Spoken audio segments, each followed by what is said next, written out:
Speaker.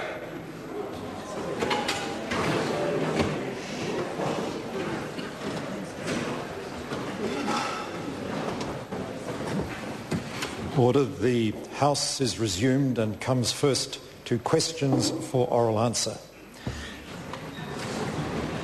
The first question, point of order, the Honourable Darren Hughes. Thank you, Mr Speaker. Mr Speaker, I raise a point of order with you under Speaker's ruling set out on 143, 144 and 145 of the Speaker's rulings. The question lodged by the Honourable Anne King was set down to the Prime Minister, asking the Prime Minister a specific question about a quote from one of his ministers for a particular portfolio and seeking to explore with the Prime Minister whether the approach the government was taking in one portfolio was true for the whole of the government, whether this was a government-wide policy. And clearly, as the acting leader of the opposition, she would be wanting to ask that to the Prime Minister.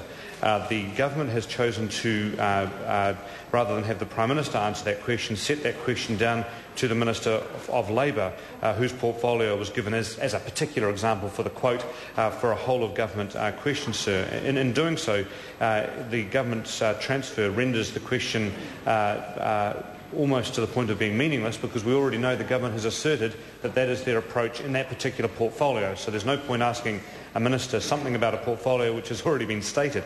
So, sir, I'm particularly to draw your attention to 144.2, because the opposition would assert that is an abuse of the transfer. Often there are very good reasons for ministers to transfer questions to another minister, but this is clearly a whole-of-government responsibility for which only the Prime Minister can have knowledge, as is set out in the Standing Order 144.4 and 5.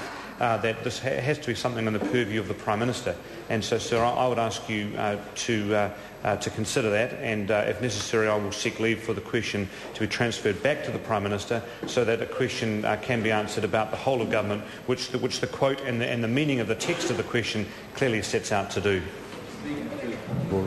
I'll hear the Honourable Trevor Mallard.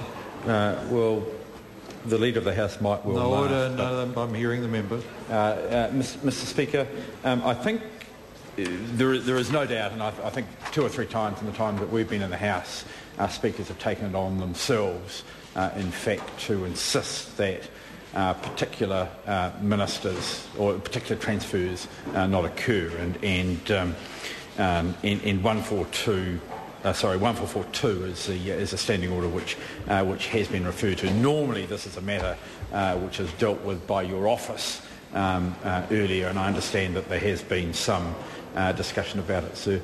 But if one looks at the question, it is impossible to find any ministerial responsibility for the Minister of Labour in this. It is her case is the exception. Does it apply only to the Labour portfolio? We know it applies to the Labour portfolio. The question is about every other portfolio, not about the Labour portfolio. So my request to you, sir, is to you to consider that, and whether this minister is capable of answering a question on behalf of the Minister of Transport, the Minister of Broadcasting and the Minister of Economic Development. I think the member's made his point sufficiently. I hear what the members are saying, that certainly Speaker's ruling 144.2 does enable the Speaker to refuse the transfer of a question where there's basically no responsibility for the subject matter of the question. Now, this particular question quotes, as I understand it, the Honourable Tony Ryle when he was answering on behalf of the Minister of Labour. And the question doesn't ask whether that statement applies to all other portfolios. It asks if it applies only to the Labour portfolio. And so the Honourable Trevor Mallard's last point of order is not actually correct. The question doesn't ask that. It asks if it applies only the Labour portfolio, and I'd expect ministers to have some idea whether a particular statement applies only to their portfolio. They certainly probably couldn't answer for all portfolios, but the question doesn't ask that. And I think, again, it's a matter of the detail of questions, and I have to rule as I see the questions actually asked. And And it may be that members wish to put down a question that does address particularly the point that the member was getting to in his point of order. But primarily the matter of who is responsible or who will answer the question is primarily a matter for the government, and unless clearly under Speaker's Ruling 144.2 that if there's absolutely no responsibility whatsoever. Point of order, Mr. Speaker. Point of order, the Honourable Trevor Mallard. Mr. Speaker, are you therefore ruling that if a question was to the Minister of Labour and said, did X apply only to the Labour portfolio, or does it apply to the broadcasting portfolio, when it's already accepted it applies to Labour, that would be an appropriate question to put down to the Minister of Labour? Now, Order, the problem is with the member's question, it doesn't ask that. The member's question asks if it applies only apply to the Labour portfolio. Now, ministers, I'd expect, under collective responsibility of Cabinet, will have some idea whether statements they're making apply only to their portfolio. Certainly they may not be able to answer across all portfolios, but the question doesn't ask that. And if the members want to pursue that type of point of order, a little more care needs to go into the wording of the question. Now, I'm aware there was some exchange over the wording of this question. The reason why there was some exchange over the wording of the question, there was concern the quote was taken out of context. And that is an issue that's arisen before today, and it is a serious issue. And the members had the chance to get the wording consistent with the standing order so that the quote wasn't taken out of context. And this was the wording that I understand the member putting the question agreed to, but unfortunately it doesn't ask about all portfolios. It just asks whether that statement applies only to the Labour portfolio. Point of order, the Hon Rodney Hide. Thank you, Mr. Speaker. I seek your guidance. I think it will be your considered guidance on questions for written answer. This is an interesting point of order, Mr. Speaker. These are in the name of Hilary Calvert.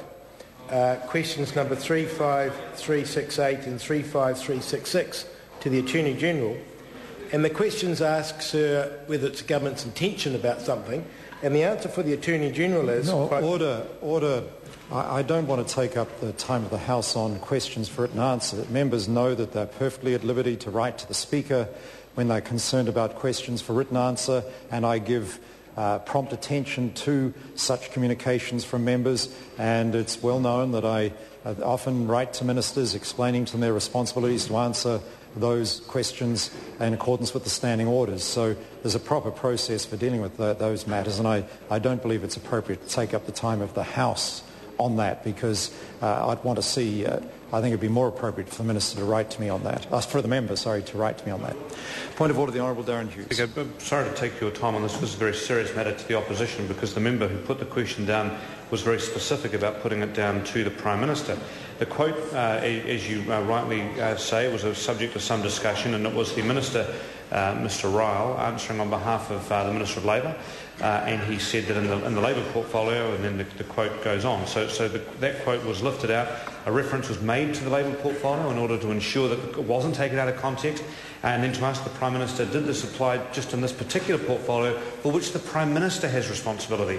I think the alternative example you've given us makes sense if this question had been set down to the Minister of Labour, but we never set that down to the Minister of Labour. We set it down to the Prime Minister, and one of the portfolios the Prime Minister allocates is the Labour portfolio, which is why the question is worded in that particular way. I suspect if we'd worded it in the way you suggested, sir, that would be right if it was set down to this particular Minister, but I suspect if we'd used the wording you suggest and continued to set it down to the Prime Minister, the government would have moved to transfer it in any case. So it is a very serious matter, because it is the question that the Deputy Leader of the Opposition wishes to put to the Prime Minister about the whole of government with respect to the quote in the Labour portfolio. I'll hear the Leader of the House, the Hon Gerry Brownlee. Mr Speaker, this is a very interesting exchange, but quite apart from the numerous Speaker's rulings that relate to the ability of the government to make a choice about who is best to answer a question, there is also 1444, which says a member cannot insist on a particular member dealing with a question, etc. And we could spend the rest of the afternoon going over this. You have ruled on it, and I think appropriately. No, I will not hear further on it. I've heard quite sufficient on it. And the Leader of the House makes the point that Speaker's Ruling 1442 is not the only Speaker's ruling on the matter. Speaker's Ruling 1443 points specifically, and